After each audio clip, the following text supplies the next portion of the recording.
Yang ada atas badan kita ni, kan? 3 perkara je kamu sentuh tak batal. Apa dia? Yang pertama rambut dan bulu-bulu yang ada. Pegang janggut dia, kalau janggut dia panjang, bulu-bulu ada, pegang bulu ketiak ke. Pegang sikit bulu ketiak kau. Kan? Rambut. Lepas tu yang kedua apa? Gigi. Nak main lah sikit gigi. Gigi. Dan yang ketiga kuku. Ni bukan kulit. Tersentuh 3 benda ni, rambut, gigi, 3 apa? Kuku. Kuku. Ini tak batal.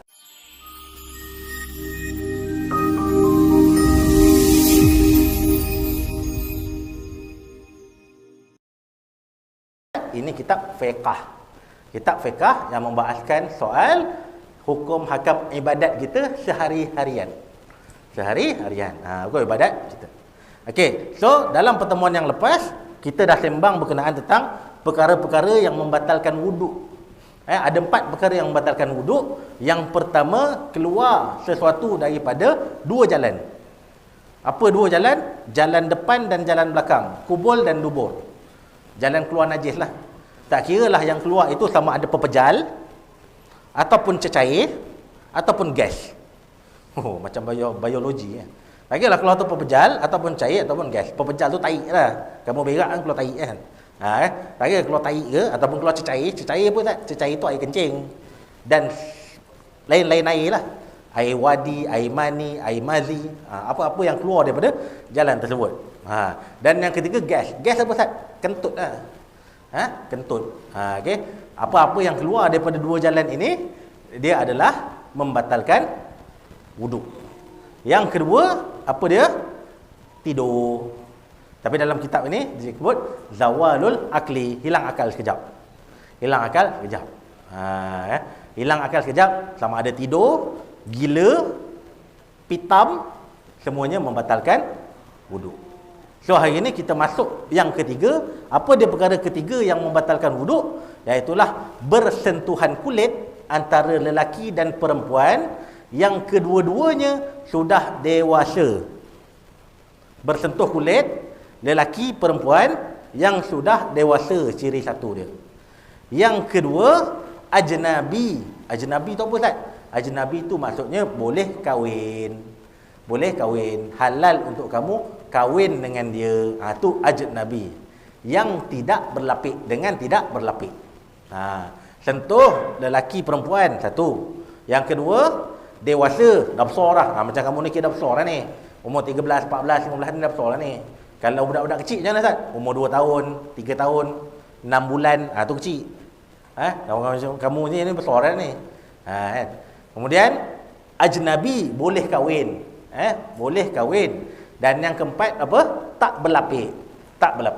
Sentuh secara direct, sentuh tangan ni. Tak kira lah sentuh tangan ke, sentuh pipi ke, sentuh perut ke, secara tidak berlapik membatalkan wuduk.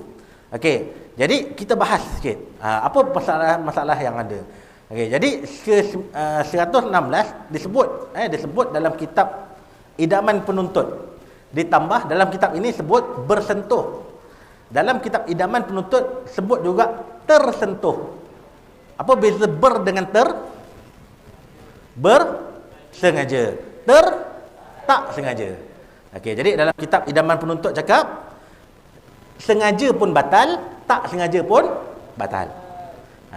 Okey, kemudian kulit. Kulit ni macam mana Ustaz?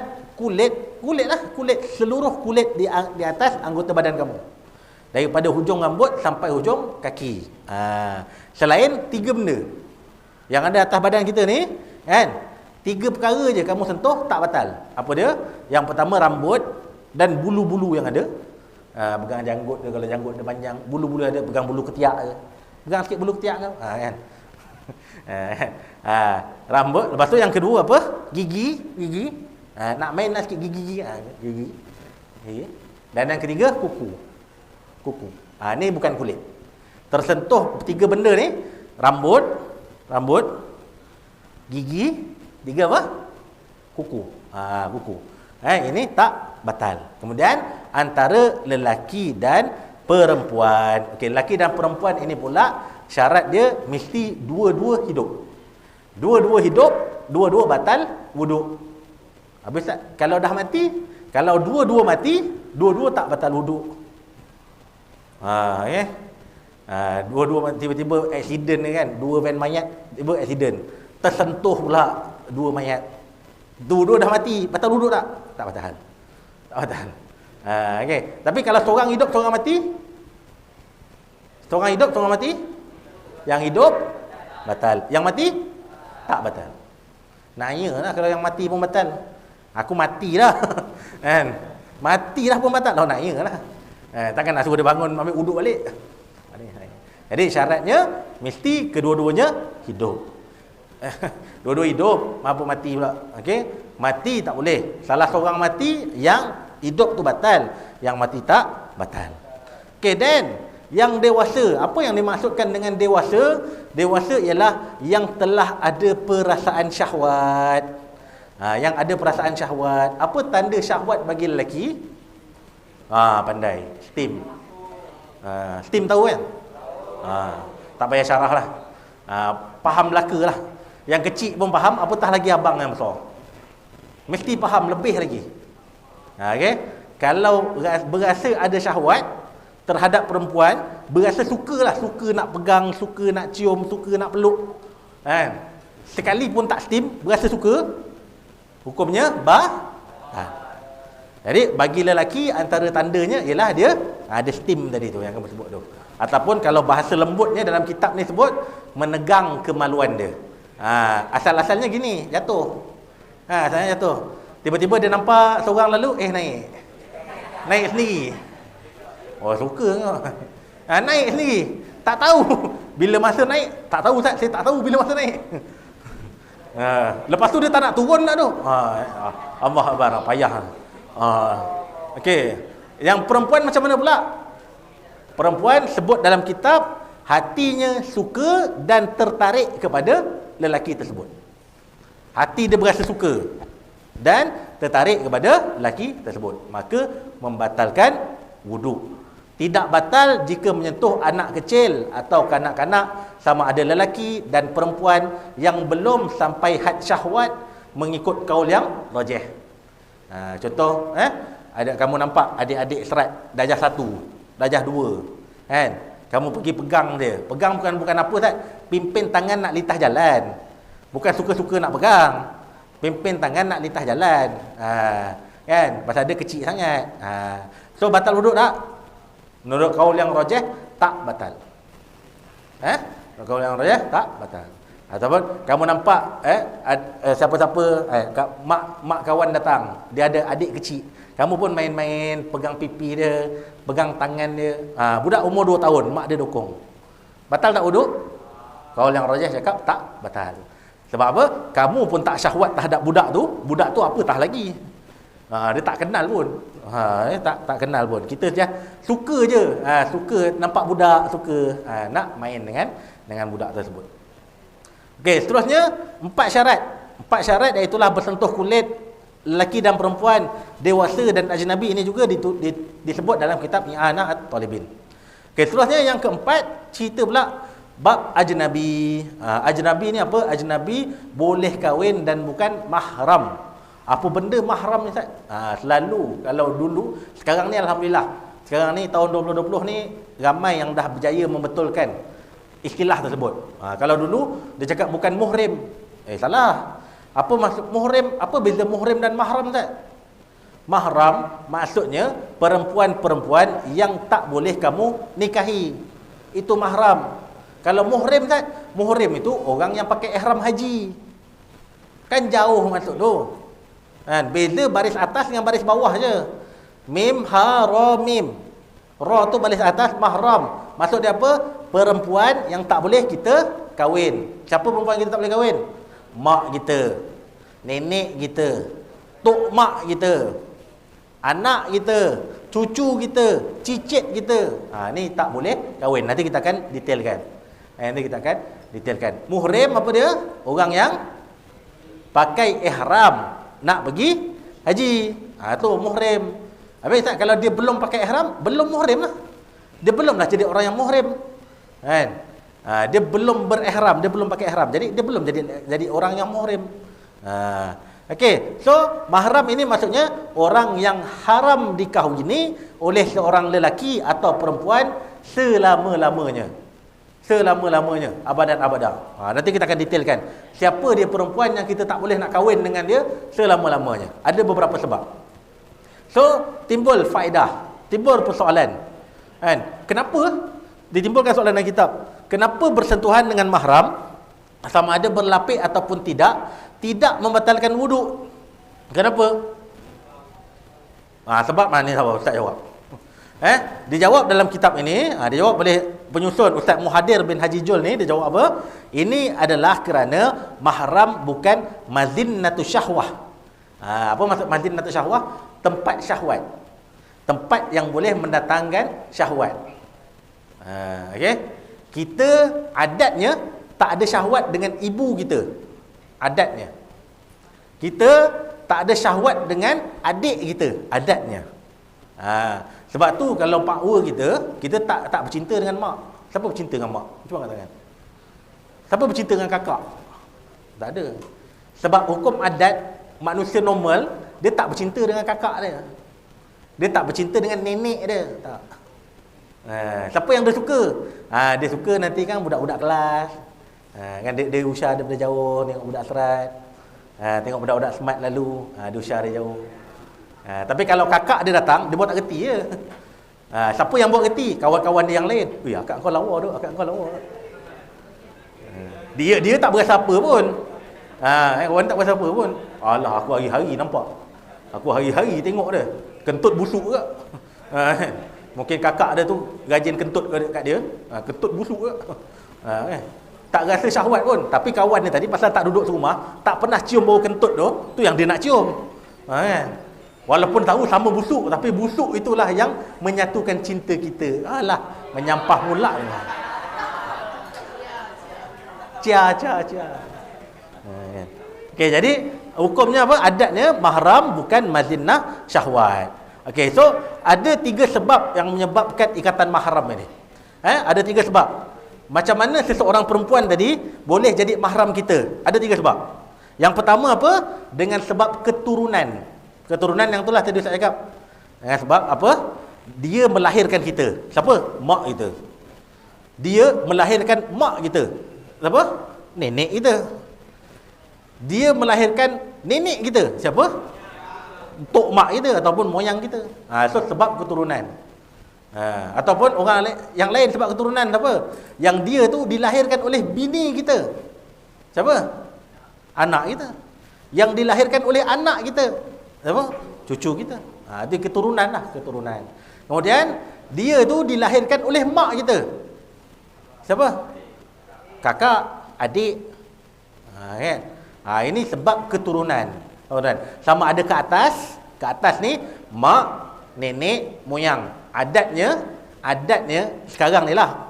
Orang cuma sampai jumpa mak, nenek, moyang je. Siapa yang pernah jumpa tok yang? Jumpa ada lagi? Dah meninggal dah, tapi sempat jumpa. Atas tok yang tak jumpa. Okey, ada seorang 4. Dia sempat jumpa 4. Jumpa mak, jumpa nenek, jumpa moyang, jumpa tok yang. 4 generasi. Ni jarang-jarang ni. Jarang-jarang jumpa. Sebab ustaz pun jumpa 3 je. Ustaz sempat jumpa mak ustaz, sempat jumpa nenek ustaz, sempat jumpa moyang ustaz. Tu je 3 je. Ini pun moyang ni yang atuk, yang nenek tak ada dah. Moyang yang atuk sempat jumpa. 3 generasi. Yang ke bawah pun adatnya kita akan jumpa dengan anak, cucu, cicit. Piut jarang-jarang jumpa. Piut. Piut bawah cicit ustaz, piut. Tapi kalau bawah atas moyang apa? Buyut dah. Buyut. Atas lagi wallahu alam, tak tahu dah. Tak tahu dah apa bunyi. Tak tahu dah. Okey, yang kedua, apa sebab seseorang perempuan itu boleh jadi mahram kita? Dengan sebab penyusuan. Dengan sebab apa? Penyusuan. Mungkin kita dulu masa kecil-kecil, mak kita hantar kita menyusu dengan maklong kita sebagai contoh. Mungkin sebab mak kerja, jadi yang tak kerja maklong, minta tolong maklong ni asuh. Bagi susu botol tak nak. Nak juga susu cap gantung. Cap botol tak nak. Nak yang cap gantung juga. Jadi maklong ni pun bagilah. Nak sangat, ambil. Okay. Jadi automatik jadi anak susuan kepada maklong. So boleh kahwin tak dengan maklong? Tak boleh. Boleh kahwin tak dengan anak maklong? Pun tak boleh. Tak boleh.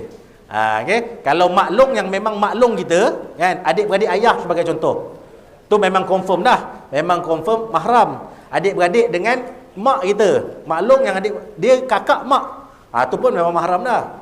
Tapi maklong yang mendatang, apa maksud maklong yang mendatang? Dia kahwin dengan pakcik kita. Kita ada pak long. Pak long ni abang mak. Pak long ni abang bini dia. Bini dia tu. Kamu menyusu dengan dia. Kamu jadi anak susuan dia menurut jalan susuan. Menurut jalan susuan. Okey. Ataupun itu ada hubungan ni. Tapi kalau orang luar terus, macam contoh Nabi SAW, dia menyusu dengan siapa? Dengan Halimatus Sa'diyah. Siapa Halimatus Sa'diyah? Ibu susuan Nabi yang memang orang luar, bukan ahli keluarga Nabi SAW. So Nabi tak boleh kahwin dengan Halimatus Sa'diyah. Tak boleh kahwin dengan anak-anak Halimatus Sa'diyah. Ini disebabkan susuan. Sebab susuan. Okey. So sebab yang ketiga, tulis, catat. Kertas kosong je bang. Okey. Ada 3 sebab. Tadi sebab apa? Keturunan. Yang kedua sebab susuan. Yang ketiga sebab apa? Seseorang perempuan itu kita tak boleh kahwin dengan dia. Dengan sebab perkahwinan. Dengan sebab perkahwinan, ataupun disebut dalam kitab ini musaharah. Musaharah. Apa maksud perkahwinan? Perkahwinan ini kita dah kahwin dengan adik, tak boleh kahwin dengan kakak. Nak kahwin dengan kakak boleh, tapi kena cerai adik dulu. Adik ni kena lepas dulu, ataupun adik ni bagi mati dulu, meninggal dulu. Okey, kahwin dengan kakak pula. Baru kahwin dengan adik perempuan pula. Dia tak boleh sekali. Itu yang sama tu. Yang sama tu. Maksudnya level tu anak dengan anak. Apatah lagi dengan mak mertua. Mak mertua pun tak boleh. Mak mertua tak boleh. Ini disebabkan perkahwinan. Okey. So kita detailkan satu persatu. Contoh mahram disebabkan keturunan ataupun nasab. Ada 7 orang. Nak catat. Ada 7 orang yang mahram kita sebab keturunan. Yang pertama siapa? Ibu dan ke atas.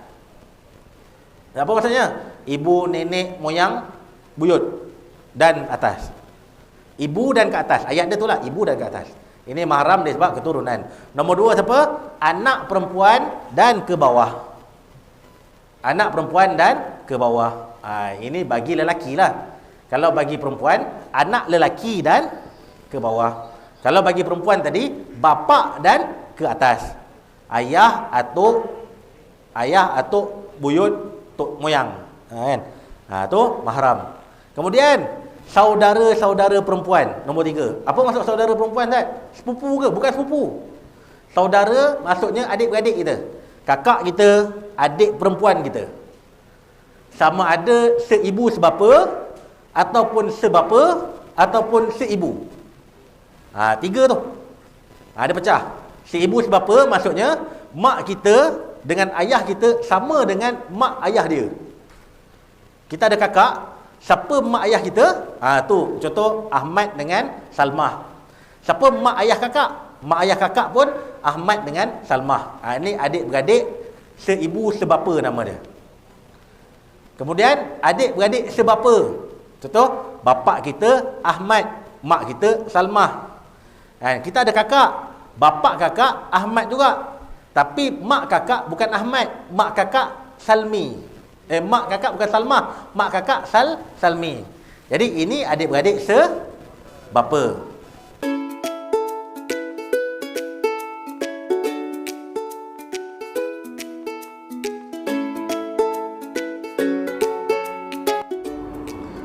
Bismillahirrahmanirrahim. Terima kasih kepada seluruh penyumbang yang menaja minuman Tanwir Koko ini kepada madrasah kami. Mudah-mudahan tuan-tuan dan puan-puan dirahmati oleh Allah SWT. Dan jangan lupa untuk membeli minuman ini dan sama-sama kita sebarkan kebaikannya.